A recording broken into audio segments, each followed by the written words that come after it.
And now our continuing series on the greatest artist of all time. At number 21, Otis Redding.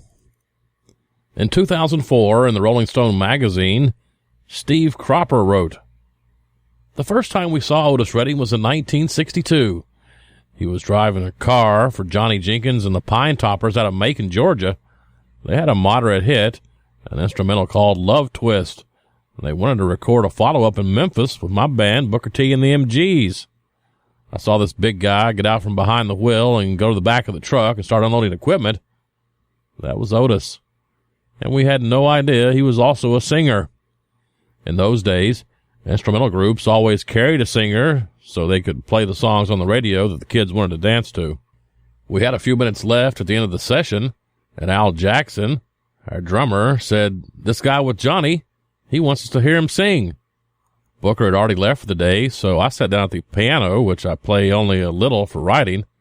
Otis said, 'Just give me those church things.' We called them triplets in music. I said, 'What key?' He said, 'It don't matter.' He started singing, 'These Arms of Mine,' and man, my hair stood on end. Jim Stewart, co-owner of Stax, came running out and said, 'That's it. Where is everybody? We got to get this on tape.' So I grabbed all the musicians who had not yet left already for the night gigs, and we recorded it right there. When you hear something that's better than anything you ever heard, you know it, and it was unanimous. We almost wore out the tape playing it afterward. 'These Arms of Mine' was the first of 17 hit singles he had in a row. Otis had the softness of Sam Cooke and the harshness of Little Richard, and he was his own man.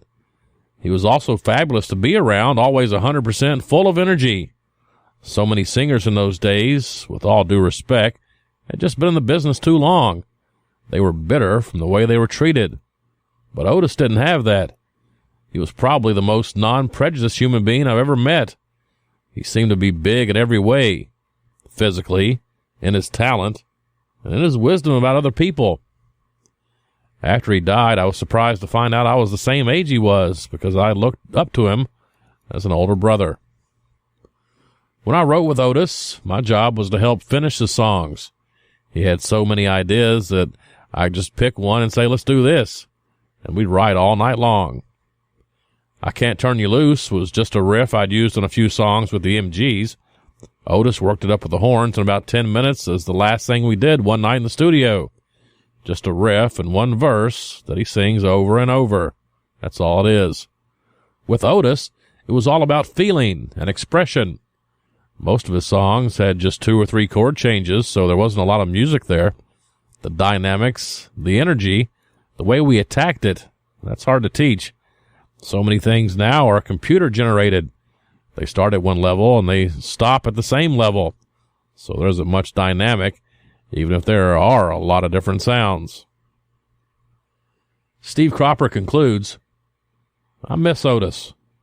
I miss him as much now as I did after we lost him. I've been to the lake in Madison, Wisconsin, where they have the plaque.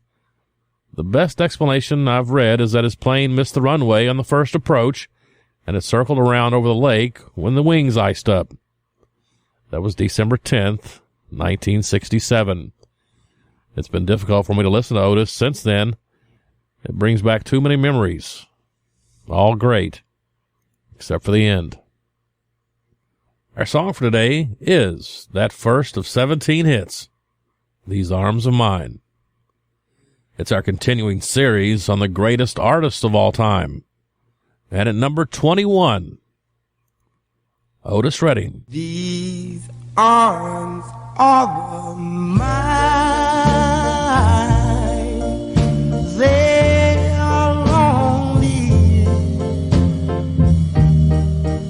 lonely and feeling blue. These arms of mine, they are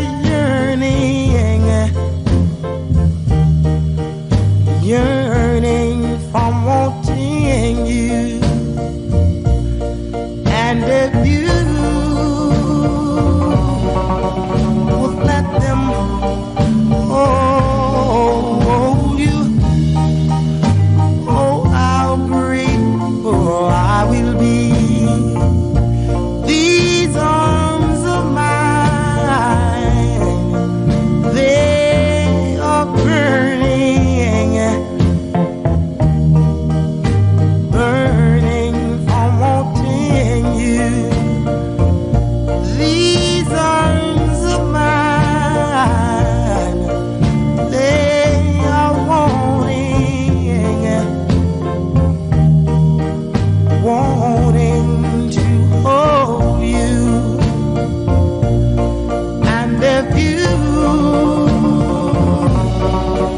would let them hold you, oh, how grateful I will be.